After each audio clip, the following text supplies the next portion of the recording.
about 1 minute. Demonstrate.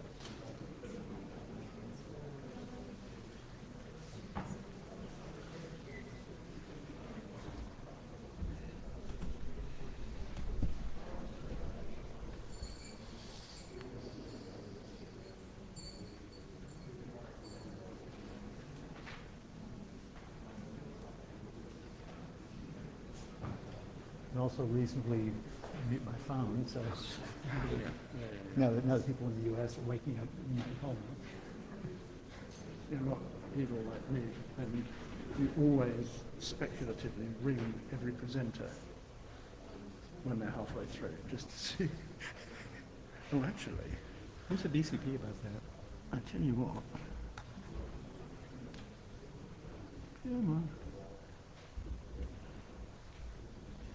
Can we silence your It's silence on the IM, because that's another thing that's really embarrassing. IM. Ah, yes. Little pop-up, little pop-up that says, what rubbish is this person talking? So that's another thing we'd rather always not to do know whether whenever anyone's presenting. There's always IM them as well, just to see.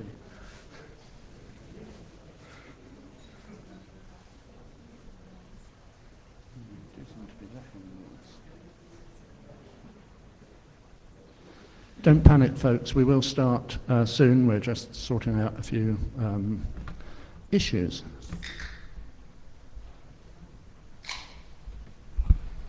No one in this room should be surprised that Adrian and I have issues.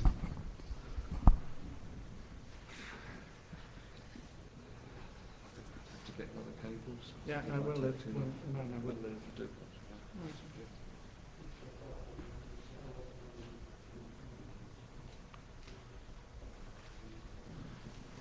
So, hi, I'm Adrian, that's Spencer. We are going to talk about writing good internet drafts. Hopefully that's why you're here, and you're not here because you got trapped in this part of the Hilton and couldn't find your way home. Why us? Who are we? Spencer is the Wonder Hamster, and I'm the old dog. For legacy reasons of our own internet domains and so on. Spencer is currently serving as a Transport Area Director and has done so for the last 5 years. That means he reviews all of the internet drafts that are produced by the IETF. So he's got quite a wide view of that. And he's been around even longer than me, which is why his beard is grey and mine isn't. He's done lots of stuff in the IETF, on the ISG. He's in the Internet Research Task Force, and you were on the IAB as well, weren't you? Previously, yeah. Yeah. I have just been appointed as the Independent Streams Editor, Independent Submissions Editor, and that means I'm responsible for RFCs that come outside the IETF process. I was 6 years on the ISG as the Routing Area Director, and I've chaired working groups across sort of half of the IETF. Together, I looked it up, we have co-authored a total of 85 RFCs, so that is 1/10 of all RFCs. No, 1/100th, 1% of all RFCs. Now I feel better. Are our fault. Obviously, because of our time on the ISG, we have reviewed literally thousands of internet drafts. So what's the point? What's the point of being here? What's the point of posting an internet draft? Maybe you've got an idea you want the IETF to adopt. Maybe it's something you want to get published as an RFC to influence the standards that govern the internet. Maybe it's just some thoughts that you want to share. It's like a discussion document. Whatever the point of it is, the implication is you want people to be able to read it and understand it. You want the process, the publication process, to run through successfully. And that may be through the IESG or the IETF or the IAB or the ISE, and so you actually need to get the people responsible for that publication process to agree, yes, this has to be published. And lastly, you want the RFC editor team to actually be able to publish it. So there's a publication process that says, here's the document, now let's turn it into proper English and format it correctly and get it out there. The document has to be in a form that can be done without the use of magic. So let's talk through the basic process steps. Let's take the microphone out of here so I can see the slide, which I can probably read and you probably can't from the back of the room, but there we go. The slides are online if you want to follow along that way.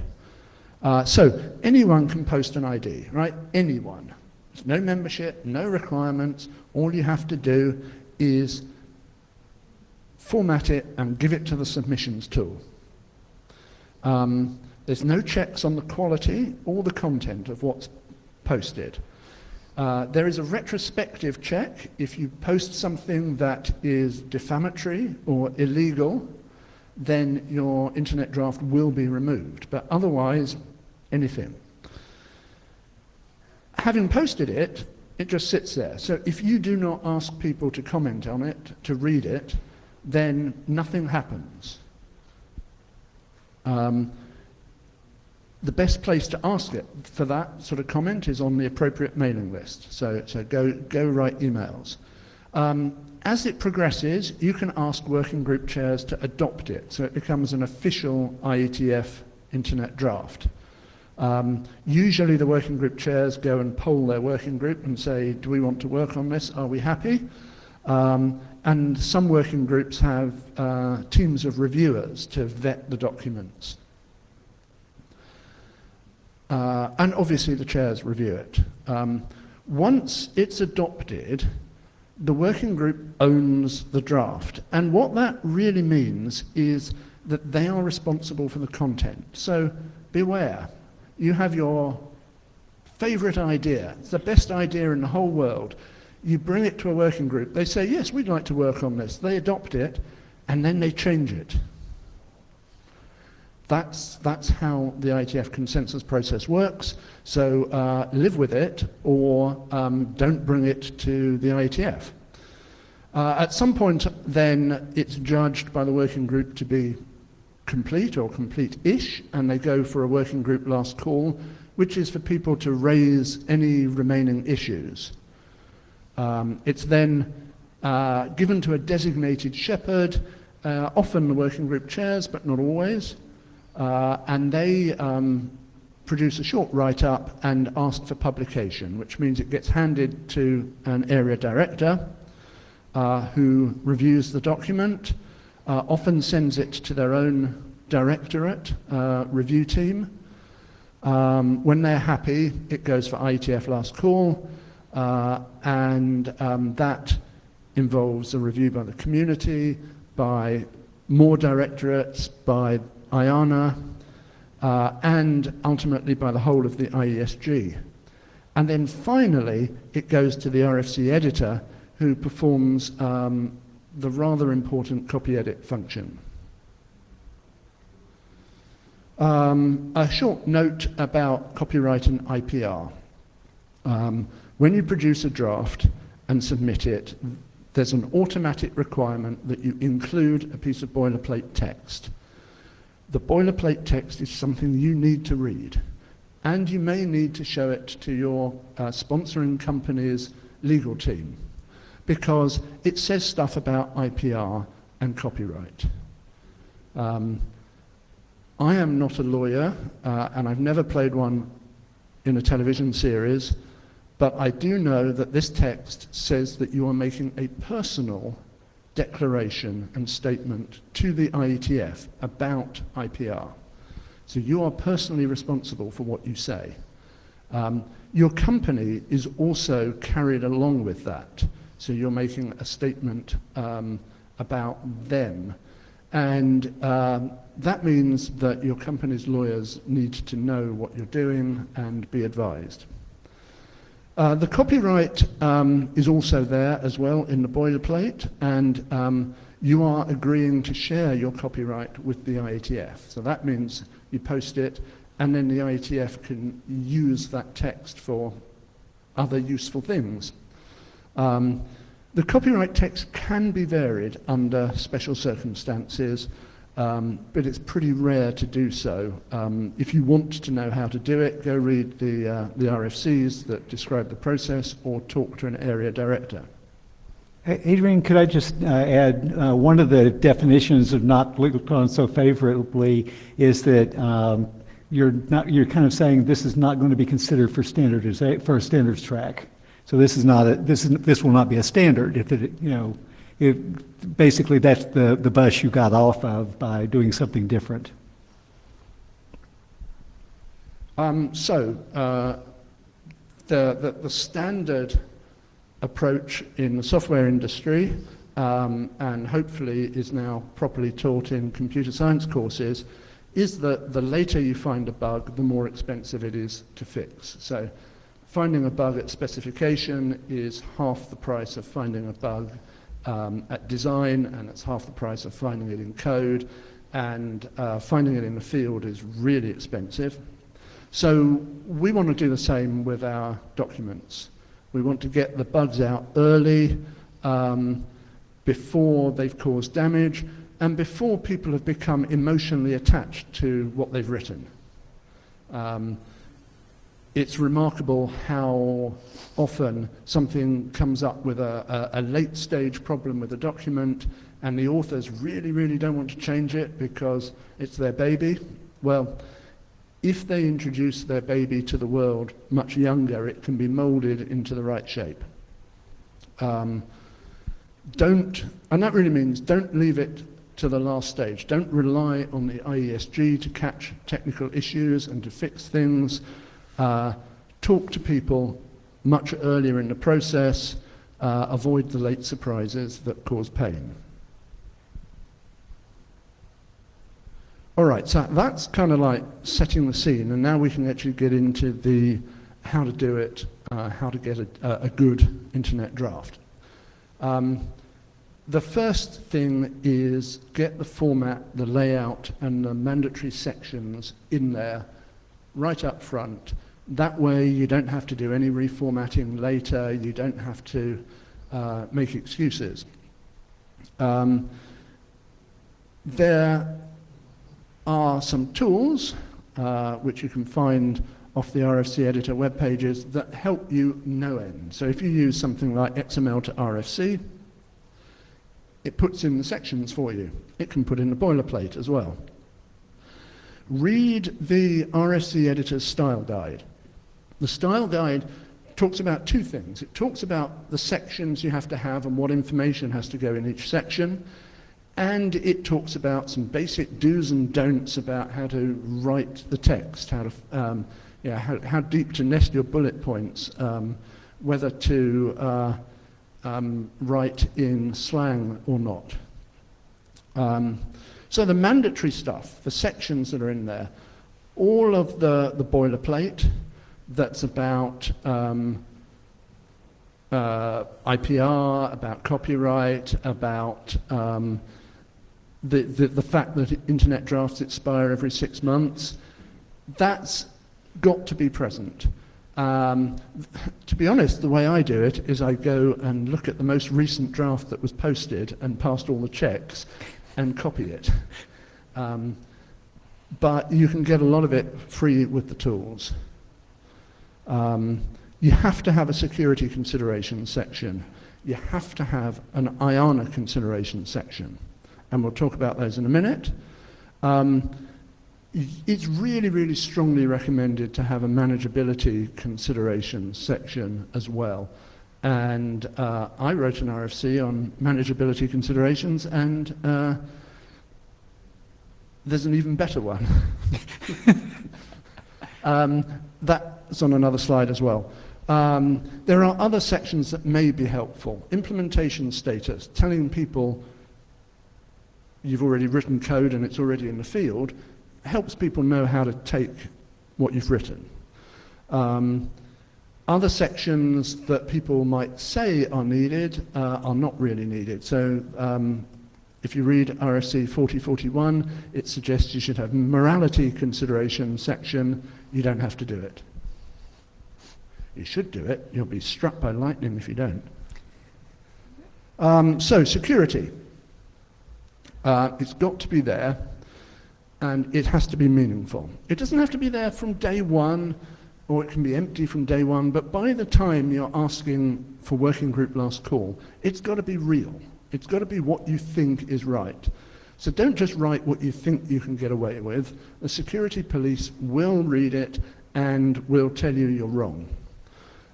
Think about it. Think about attacks on your protocol and think about attacks using your protocol. Are you using an old protocol in a new way? If so, relying on the old protocol's security is not enough. Think about it. Privacy has become very, very important. So could your protocol be used for snooping? Could your protocol expose PII for people? Really work hard. It's your protocol. You want it to be secure and safe. So there's lots of relevant existing security documents that may be related to your protocol. You can go out and you can look at, if you go to the MPLS working group and search for the word security, you'll find a number of RFCs that are relevant for MPLS. So that's a good approach. Talk to working group chairs. They should know existing security work related to your area of work. And then look at some key resources. There are a number of RFCs that give guidance on how to write security sections, how to think about security and privacy. Go to the Security Directorate. The Security Directorate is a group of people who get security, and they have volunteered their time to review stuff. So when you've written your draft and it's, the basic protocol is there, you can go to the Directorate and say, help. Can you point me at what sort of security things I should be doing with this document? And you can always ask for help. Ask for help on mailing lists, ask for help from working group chairs, ask for help from ADs. People want to get security right. Oh, IANA. IANA considerations is another mandatory section, and you cannot be clear enough, okay? The text in this you should treat as if you're giving formal protocol instructions to a protocol engine, even though the person who's consuming it is a human. Because if this goes wrong, your protocol's broken. So you have to say which registries, be precise, which registries are you talking about?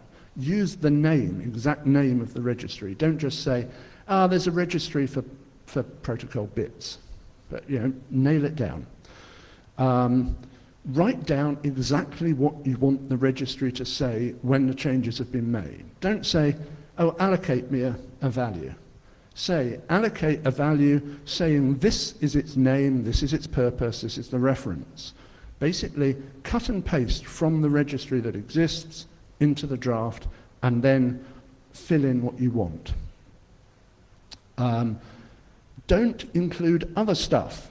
If you put sort of general discussion in the IANA considerations section, then IANA doesn't know, is this stuff they should put into the registry, or is it you just chatting?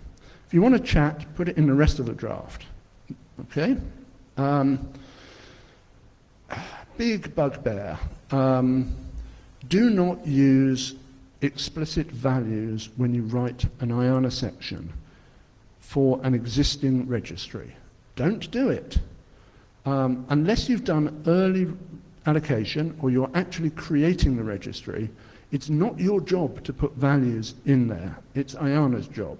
And if you put values in there, you run all sorts of problems because somebody else might have written a draft also putting values in, and now you've got contention.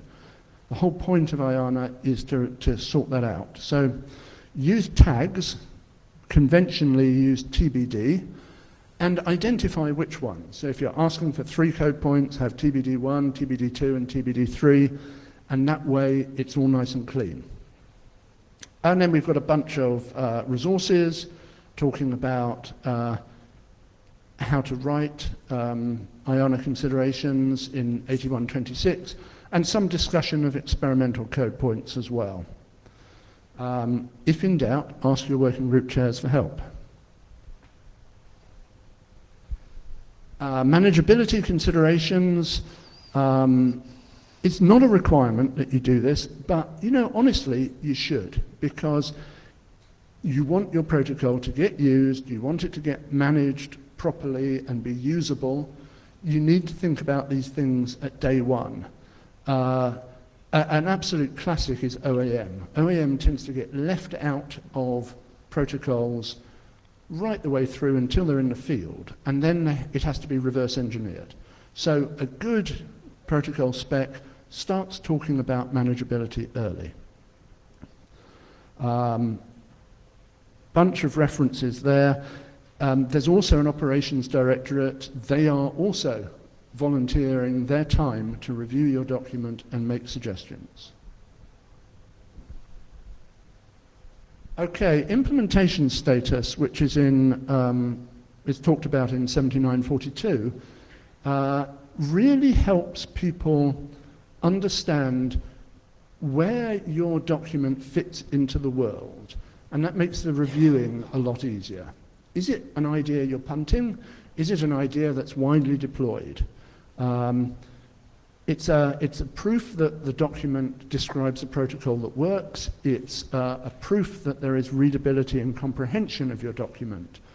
And it's okay to say at the end of this, nobody's implemented this yet, but 2 people have told me that they're really planning to. It's just giving extra information. Interestingly, this status is stripped from an RFC before publication, because it's reporting on a snapshot. It's saying, this is where we are in the process, the draft is here, this is what's been done. When the RFC is published, it's archived forever, and so this would get out of date immediately. So it's stripped out. Okay. Yeah. What else? Nits and gripes. So when I was an area director, I would find that documents kept coming to me with the same sort of faults. And these resulted from a number of things, but most importantly, the document hadn't been reviewed widely enough. So when there's a document, it needs to get proper review in the right working group, and that may be multiple working groups. Increasingly, we're finding drafts span working groups. It's easy to get attention. You send a mail to multiple mailing lists. Done. If you're writing the document about a special subject that crosses areas, get the reviews. And the examples that I've given here, Yang Security Management, they're all special review teams out there to help get this right. So you may be living somewhere in the internet area, writing a Yang model. There's nobody in your working group who understands Yang. That's fine. Go to the Yang doctors. Say, help, I need help with this. A classic is the must, may, should, etc. language. It looks kind of trivial, but it's actually quite important to get it tight, because this is almost legal language for the interpretation of the implementer. And the classic is, if you write should, when you receive this packet, you should do this. You're also implying that there is a may do something else. You've got to write it down. Otherwise, people will just say, it's a should, I don't have to do it. If it's an experiment, If you've gone for an experimental RFC, then you have to actually describe the experiment. How will I know if this experiment is a success? What are the parameters? Is it in a closed garden? Is it in the internet at large? And then lastly, in my pet nits and gripes, is backwards and forwards compatibility. If you're extending a protocol or you're writing a new protocol to replace something, talk about how that interacts with what's already there. If you're writing any protocol, talk about how it can be extended. What are the futures? So you've got to look both directions. And you can explicitly rule this out. You can say, this just does not work with BGP3. But if you don't say it, people don't know it. So there's some resources here. There's a checklist, things to think about, make sure you've done. Several ADs have written their own checklists, and those live on the IETF wiki. And there's a tool, a lovely little tool called IDNITs. If you post a draft without running it through IDNITs, you're wasting somebody's time. So it's really easy to do. It's online. You just go click, done. English. It's really easy for me to say write good English. It's not too difficult for Spencer as an American to say write good English. But it's, I understand that getting English right is pretty hard if it's not your native language. And frankly, don't ask me to write an ID in Swedish or Chinese, because I can't. So, I know I'm lucky here. But you want people to be able to read your draft. You want it to be in clear English, and you want it to be comprehensible.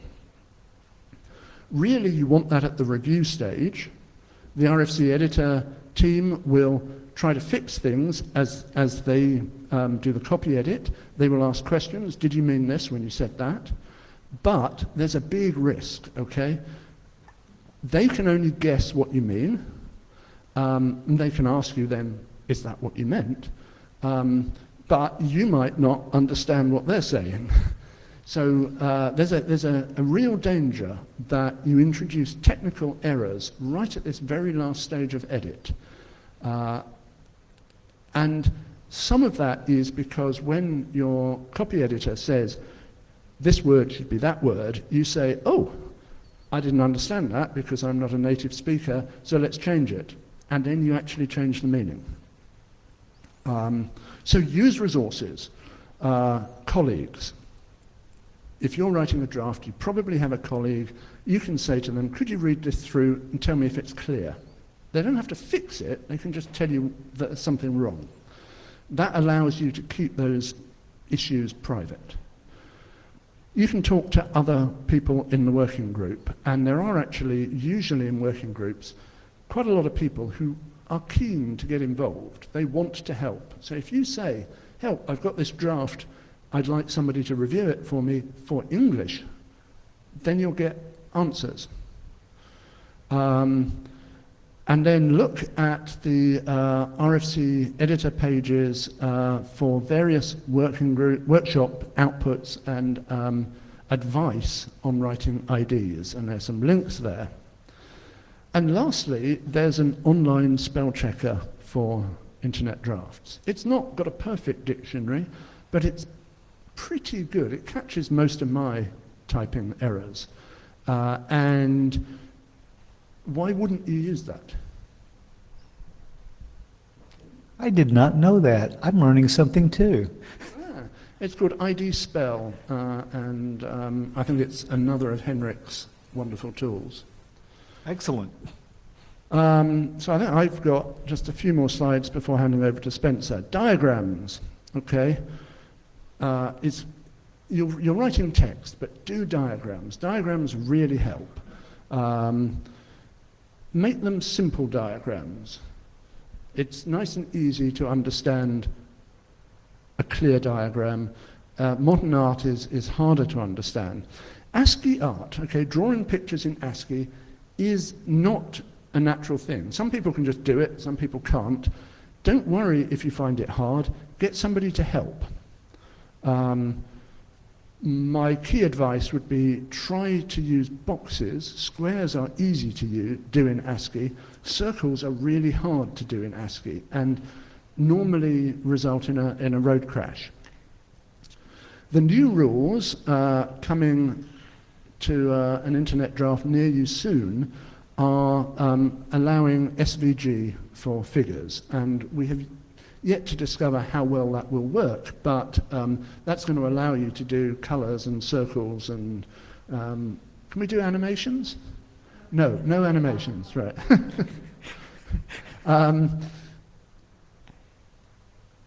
But I actually like ASCII art, and the reason I like ASCII art is that if you find that you cannot express your figure in 55 rows and 72 columns, then your figure is probably too complicated. Break it up. You know, zoom in and zoom out and do little figures. Because once a picture is really complicated, your reader is probably going to struggle. If you want to see what that future is going to look like with SVG and so forth, there's a FAQ on the RFC editor webpage which tells you all you need to know. So I went and looked at a random picture. I wonder how this looks from the back of the room. Yeah, it looks as bad as it looks on my laptop. So this is a really good example of you know, what not to do. There are circles, there are kind of all the lines made up of zeros or O's. It's like, why is that just not a simple line? And then there's some random floating characters in there as well. So if when you've drawn it, it doesn't look good, you know what? It's not good. But you can do, as RFC 8140 shows you, you can do clever things in ASCII, and they look fine. There's probably not a lot of need to do unicorns except in the transport area. But said the former routing area AD who carried a unicorn at every IETF meeting I saw him at, but keep talking. Yeah, mine were real unicorns. This is just a two-dimensional one. Right. Did you say what you meant to say? Okay. Not just is it clear, but is it clearly what you meant to say? So a knowledgeable reviewer and a friendly one will parse confusing text sympathetically.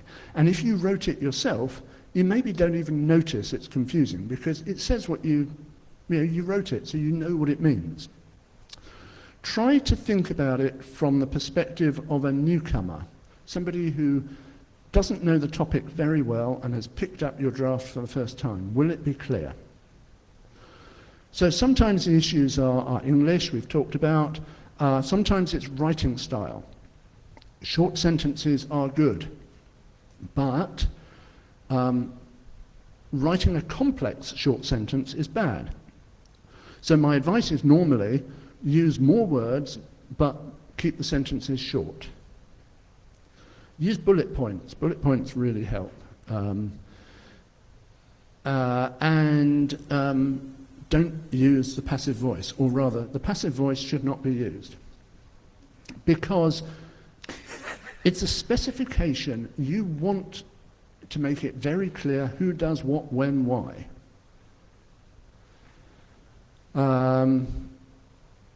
We've also talked about RFC 2119 language. So ask for reviews, ask for more reviews, ask for more reviews, and then run it through the last calls and get everybody to look at it. Probably that list should really highlight ask for reviews from friends. They don't even have to be technically knowledgeable friends. They may be working in a different area of the IETF, but you met them over a beer and you'd like some help. Ask for help.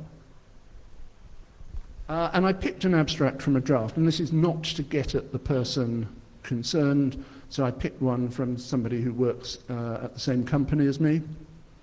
And you can try to read this and parse it in your own time, but basically, about halfway through this abstract, when I first read it, I felt, I'm drowning. I have no idea what this is talking about. It's confusing, and it's garbled. And why would you put an abstract in a draft? The abstract is the bit that people read, okay? It's the hook. Why would you put that out there unless it's clear?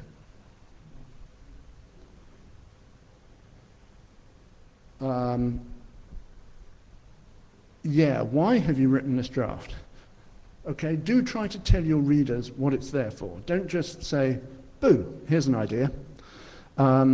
Sometimes it can be really hard to write this down, but if you don't know it, then nobody else will know it. So state the problem you're solving clearly in a few words with a picture. That's like key. If you don't know what problem you're solving, then what are you doing? If you're not using a pre-existing mechanism, say so. Say why you're not doing it. Not just, oh, I've got something new and it works, but I've got something new and it works and it solves this deficiency. Be aware that a problem statement is not the same as a use case, often, sometimes. And use cases, I think we see a lot at the moment of drafts that try to list, they've got a wonderful new idea for a protocol, and then they list 10 use cases. And maybe 9 of them are just throwing stuff at the wall to see what sticks. And one of them is the golden, if this is the problem you want to solve, this is the use case, and now I have a solution. So try to focus on what the real problem is, not just coming up with, oh, I could do this and I could do that. Does it work? Well, this is actually quite key if you're writing a protocol spec. Does it work? And usually getting the golden path through the code or the protocol is pretty easy, and getting that right. We don't engineer for edge cases, basically, because edge cases are suboptimal. We engineer for the golden path. But we have to cover the edge cases. If your protocol does not cover the edge cases, then basically, when people implement it, it's going to go strange. When it's being reviewed, you'll often get people saying, I wouldn't have done it like this. And that's actually not really relevant, because what they should be looking at is, does it actually work? If it's not really clear that your solution works, if you haven't actually documented the protocol in a clear way, people will jump on it and say, oh, I wouldn't have done it like that. The principal objective, and now we're back to why are we doing this, is to make interoperable implementations. So remove all ambiguity. Remove options if you can help it, because options give people a chance to make non-interoperable implementations. Catch all of the error cases. All right, when you post your first version of a draft, it does not need to be complete. It should have all the boilerplate, it should have place markers for stuff, but if you write a full spec the first time you post it, it is perfect, then probably nobody's going to review it and discuss it. It's kind of interesting psychology, but you want to hook the working group into talking about your document. But by the time you go to working group last call, and certainly by the time the document he's just taking a photo of somebody with a red lanyard. But by the time you get to working group last call, the document really needs to be right. You must think it's complete. As independent submissions editor, I've just picked up a document which has got a publication request, and it's got 3 sections in it that say TBD. Okay, that's not ready for publication.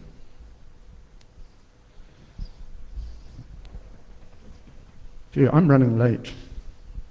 Gosh, look at the time. So this is the part that Adrian asked me to help with, and so I'm talking about the stream-specific stuff. IETF stream is what a lot of us do, but it's not everything that we do. In that stream, we publish, and this is the only omission that I know in the material that I have, 4 kinds of RFCs, standards track, BCP, experimental, and informational RFCs. There's some guidance about where you kind of want to target that, but this is, figuring out what the right answer is still a minor art.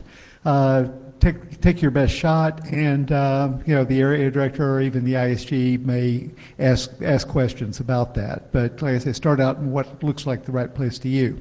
We usually publish drafts produced by working groups. ADs can sponsor drafts, but why not from a working group?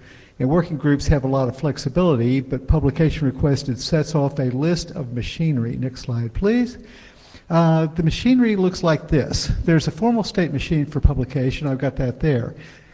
The reason you care is because state transitions are going to generate email that you will see as an author or as a shepherd or as a working group chair. And I have those listed there. So the AD looks at it and says, here's what I see. The expert reviews from the directorate get set off at last call time and get set off for telechats.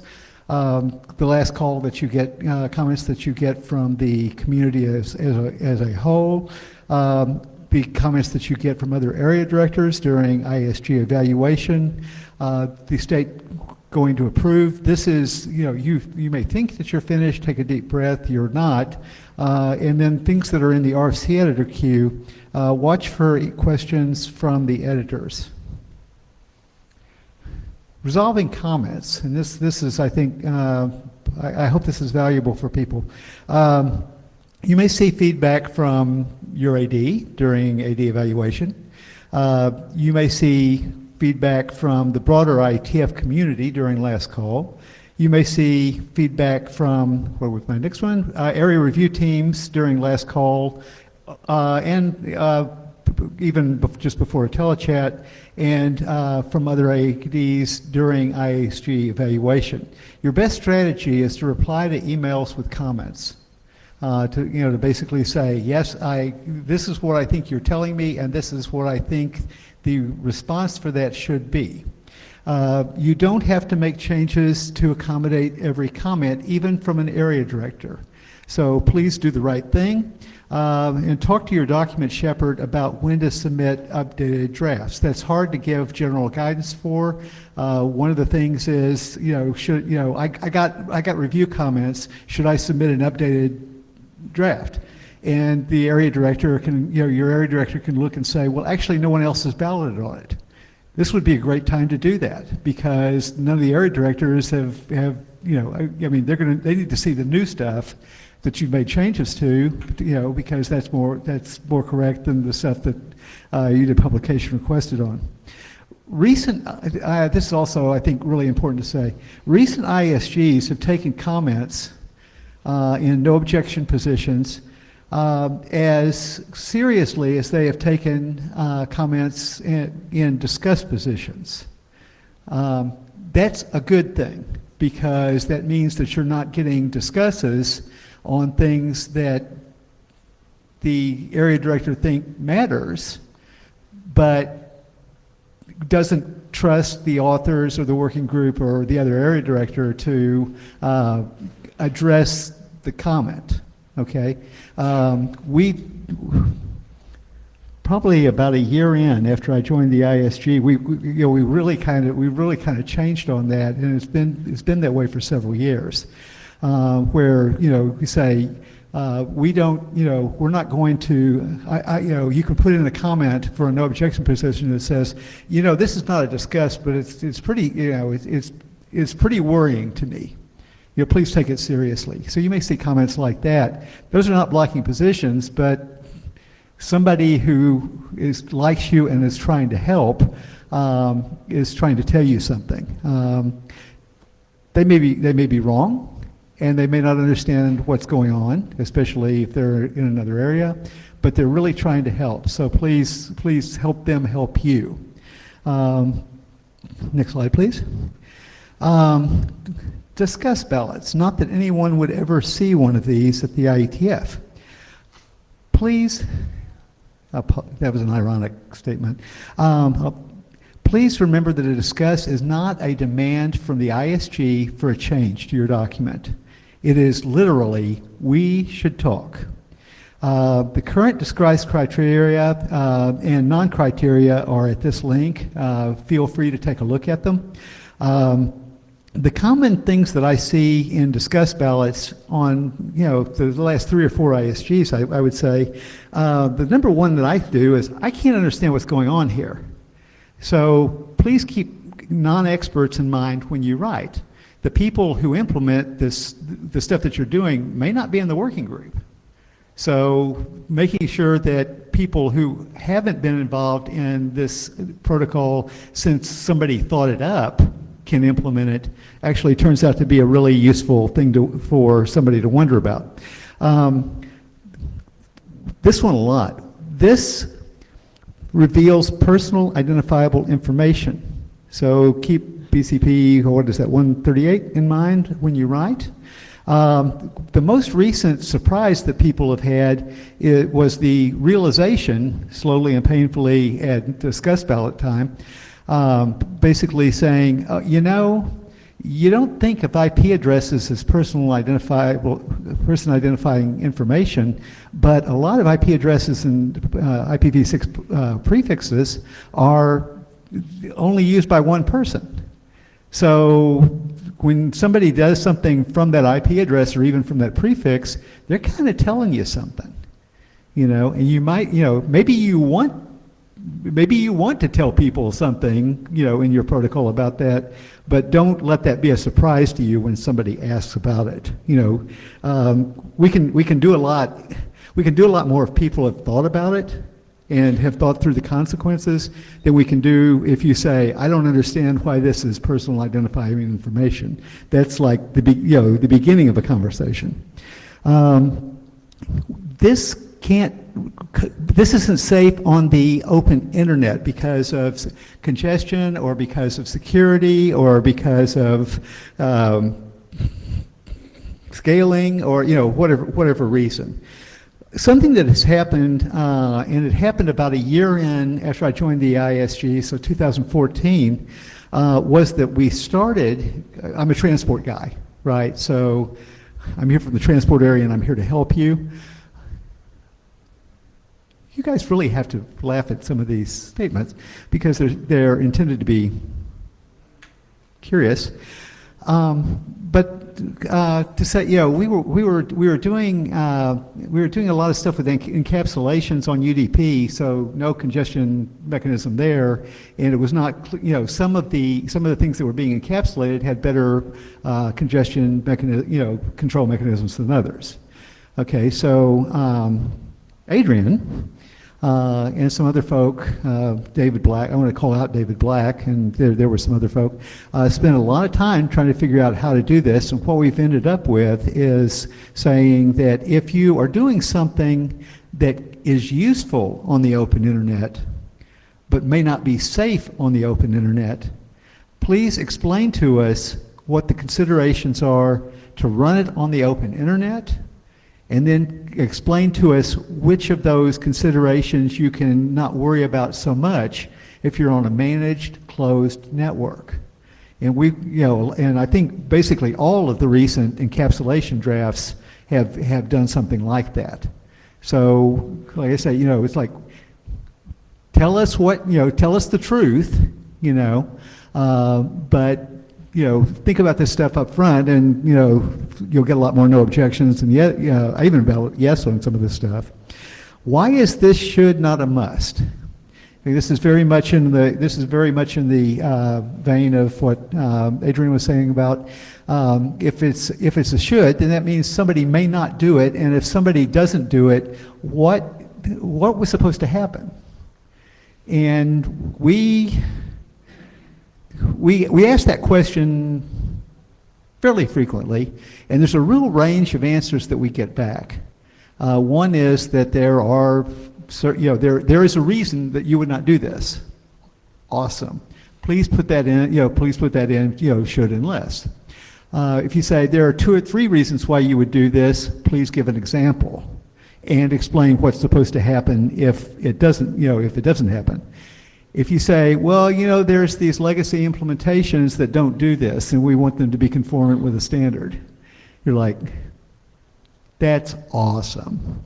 So, like I said, just thinking about that up front. And what was my last one? Also need to describe what happens when something happens that shouldn't. Next slide, please. The IRTF stream, I'm also on the IRSG, so I see these also. They publish RFCs in their own stream, and the process for doing that is given in that link. RTF-specific requirements for content in these drafts. Please note that. There's things like saying this is the output of a research group, and research. If you don't know much about the IRTF, research groups don't have to have consensus that this is the right thing to do. They only have to have consensus that publishing this is valuable. So what level of consensus did the research group have? Like I said, that's on the checklist, okay? So, be aware of that if you're going to be doing something in the IRTF stream. The drafts are usually the product of a research group. I've been on the IRSG for probably 7 years, and I wrote the only one that didn't come through a research group that I've seen go through the IRSG. So you don't have to go through a research group depending on what you're doing. I was writing a draft saying, here's what IETF people should know about the IRTF. So it didn't come through a research group, and that, Lars published that. But this stuff will usually come through a research group. They are not standards track. They are experimental or informational. There is no last call outside the research group before publication. This is very much in the, let 100 flowers bloom view of what research groups do. The IRSG provides review and guidance for these drafts, and that's explained in the publication process at the link.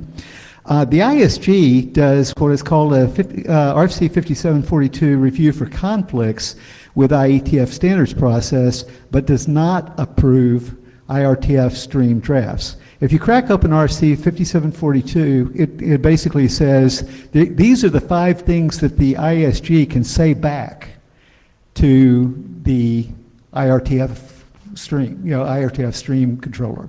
And one of them is we don't have any objection to this. One of them is this is related to work in this working group, but that shouldn't block publication. And then you're like read down to number 5 or something like that, which is basically this is extending a IETF protocol in ways that should go through the IETF process. So that's literally all that you're supposed to get back from the ISG if you're publishing in the IRTF stream. Next slide. The IAB also publishes in its own stream, and this is described in RFC 4845. These are often produced by entities that the IAB oversees, like IAB programs. I've got a draft in the IAB Stack Evolution program that's supposed to go out for community comment like next week or something. Published by the RFC editor, which the IAB has oversight responsibility for. Published by the IANA, which is the same thing. Workshop reports for workshops that the IAB has done. I've actually got, that's one of those. So, these are not standards track either.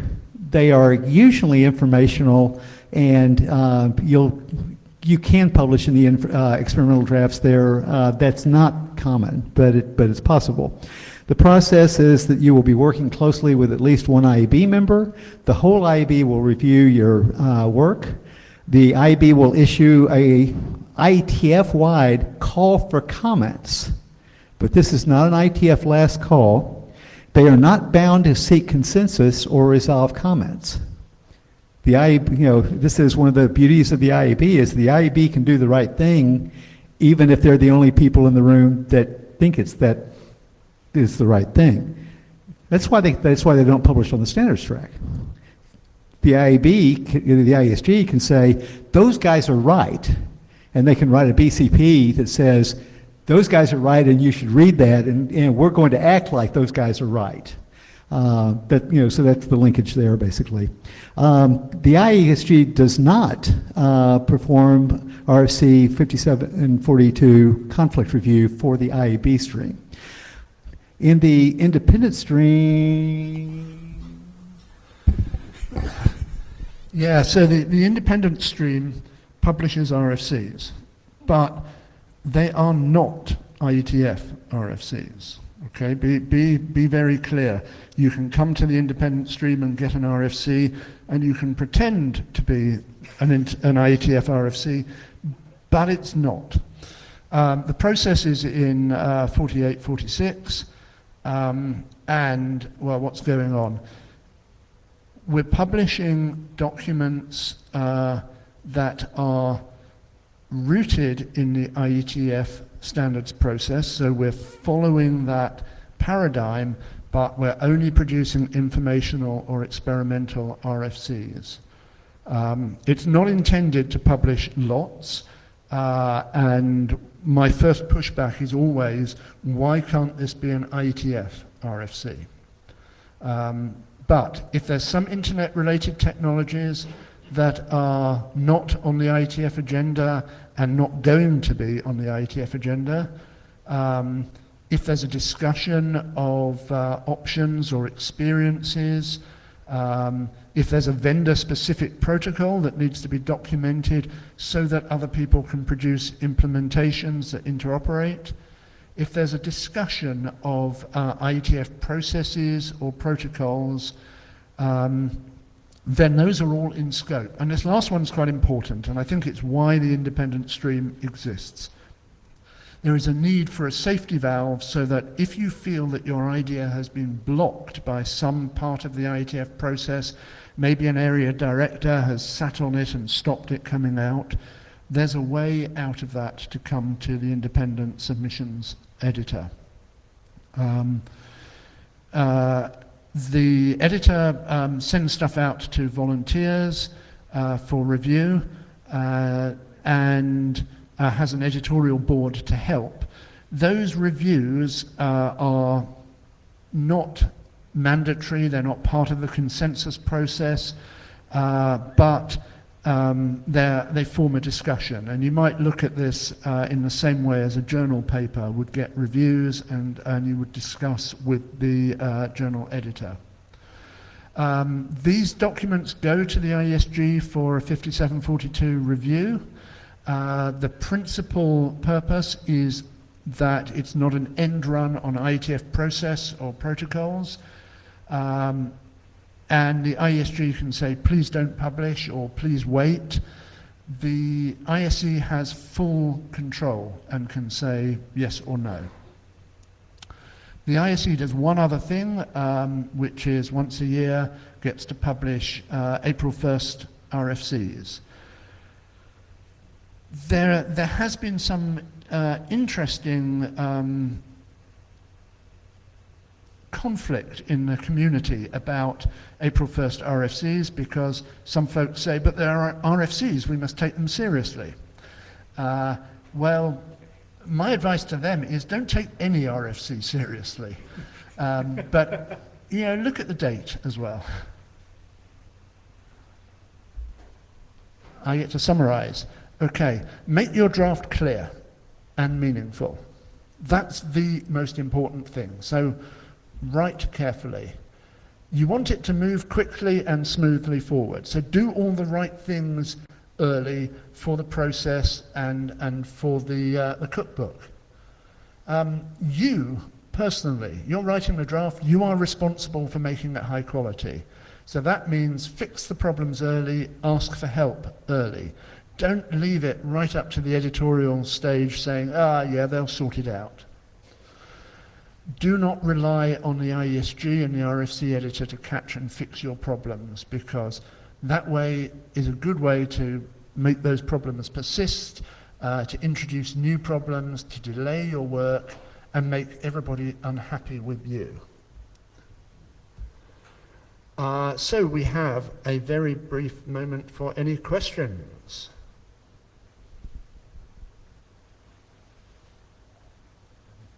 Sorry, I even have Friso Veenstra. Few questions. Can you hand over authorship to somebody else within the working group? Yeah, so authorship's fun. You can hand your own draft, before it's a working group draft, over to anyone. When it's a working group draft, technically the working group chairs appoint the editors.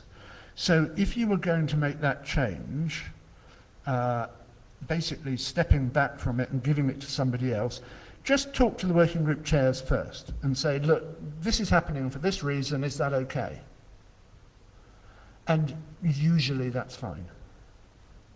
Okay. Next question is, what drafts are very often quite dry. Drafts, in my humble opinion, should be accompanied by training material to accompany a draft so that it becomes understandable for everybody, like something like a YouTube animation. What is the standard and feeling around that type of training material? So we are not against people understanding the documents that we produce. Anybody want to question that? What we've been doing for recent probably 7 or 8 years is we've started doing technical presentations, these tutorials on Sunday afternoon, including technical material there, like, you know, here's the deal about Yang. So we've had one of those. That right now, that is probably the most common way that we do something like training for our material. Number one. Number two, it is fine for people to write users guides and things like that. You know, if it's useful to produce that in a working group, that would be fine. If it's not useful to produce that in a working group, but you understand how something works, and I'm not talking you, the person who's trying to understand it, I'm talking about you, the person who already understands it. You know, this is, I'm writing a check for you here. This is a fine thing for the independent stream editor to publish and say, this is this person's best understanding of how this works and the ways you should use it and what the benefits are and things like that. That should be fine. And you know, that would be a pretty easy 5742 conflict review, which is, you know, we would have no objection and we would actually be thrilled if somebody made the protocols easier to implement and easier to deploy and easier to operate. I think there are two other things. Working groups often produce applicability statements. This is how you use this protocol or this set of protocols to achieve a particular function in the network. But they're still dry ASCII documents, but they're helping to explain the use case. The other thing is there is nothing to prevent an informational pointer reference to educational material about a protocol or a use case that lives outside the IETF. The only thing I would say about that is try to make it a stable, persistent URL so that when the thing's an RFC, in 5 years' time, people will still be able to look at that informational material. If I could also just mention, so there's this plenary on Wednesday night. This would be a great thing to ask the ISG at that plenary and say, Is this the best we can do? That would be a fine thing for the new ISG to hear. Thank you. And my last question is, if RFCs are not come to maturity fast enough according to the work group and the work group chair, what is the process of dropping RFCs? Do you mean something that has already been published as an RFC and now part of the IETF or the whole IETF wants to move on and say that's... No. No. No, before, it is in working group status, an RFC, but after an amount of discussion, there is a consensus that this work will never come to maturity. So you can simply let it expire and forget about it. Every 6 months, an internet draft is technically dead. My advice, however, is to repost the draft, replacing the text with a statement, we've given up on this for these reasons. So that the last thing that was ever posted as a draft with that name is a tombstone. Very clear, thank you. Yeah, there's actually a dead state in the data tracker for a draft that is, we almost made it over the wall, but it was not ready in time, or it was not as good an idea as we thought it was. And so if the working group chair tells the area director that, the area director can mark it that way, and everyone will know. And I think that's one of your part of your question is, how would anybody know? Hi there, Stephen Banghart. There's been some talk recently about spinning privacy consideration off into a separate section rather than just having it in security considerations. Any thoughts on that? I personally don't see much of a difference between Section 6 and Section 5.1. The important thing is to cover the material. If putting it in a separate major section forces people to remember it, then whatever. Okay, thank you. There are some considerations, and maybe this is a good thing for us to think about more. This is the first time we've done this tutorial. So one thing for us to mention, maybe as we're talking about debriefing, is to say basically why are some things the way they are. And so one of the things with the structure of the internet drafts and what we're expecting to see is that if and I've seen a working group draft with acknowledgement section and then like a description of the experiment. As I got that as the area director, and my guidance back was everybody stops reading when they get to the IANA considerations. They think they're through. If you want anybody to read this, I would move it above that. There's no rule about that. But that's kind of the way the community thinks about things, and you're kind of fitting into the way the community thinks about things, so that people will understand, will know what they're looking at. Okay, thanks. So I get the sense that people are leaving the room, but there are still questions. So we ought to finish, but please come and ask your question to us afterwards. And there's one other thing, the Edu team asks, could you please fill in the surveys about the tutorials so that they can help plan. But we're here all week, so come and ask us questions. We are here all week. Please tip your waitress. And thank you all.